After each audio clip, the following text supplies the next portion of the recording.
আজকের কবিতা কাঁটাতার। বৃদ্ধ দাদু নীরব চোখে ফটোর দিকে চেয়ে, সাবিত বুঝি ফিরবে শেষে, দেখবে একটু ছুঁয়ে।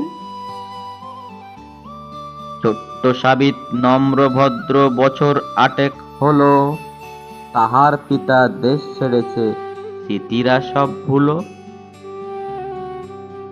ওপার বাংলা মাতৃভূমি, এপারে চাচুর দেশ, 2য় শ্রেণীর ছাত্র সে, মেধাবী ঘন কেশ।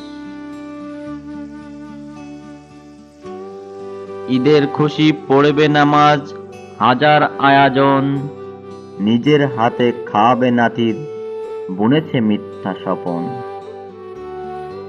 বৃদ্ধ দাদুর জীর্ণ দেহ লাঠির পরে ভর, শেষ জীবনে তাহার এখন নাতির সাথে গল্প খেলার ছল।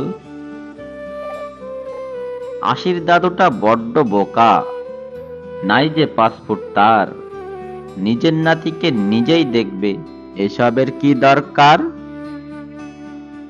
ব্যাকুল প্রাণ অপেক্ষারত দাদু ডাকবে নাতি, সাবিত না ফিরিলে ঘরে অসম্পূর্ণ তাহার কবরের মাটি।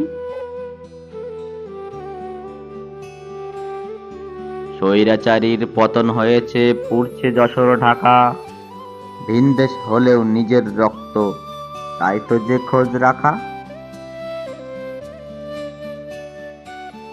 যদি পঙ্খিরাজ হতাম আমি, কাঁটাতার যেত ঝুঁকে, ললাট চুম্মে ছোট্ট নাতির নিতাম আগলে বুকে। স্বাধীনতার স্বাদ পেয়েছে 2 পৃথিবীর জমি, হৃদয়টাকে কেমন করে ভাগ করবে তুমি। ছোট্ট নাতি বড় হবে, ভাঙবে বেড়া জাল, দাদুর দেশে ফিরবে শেষে, মুছবে অশ্রু জল। ধন্যবাদ। অর্থহীন কবি।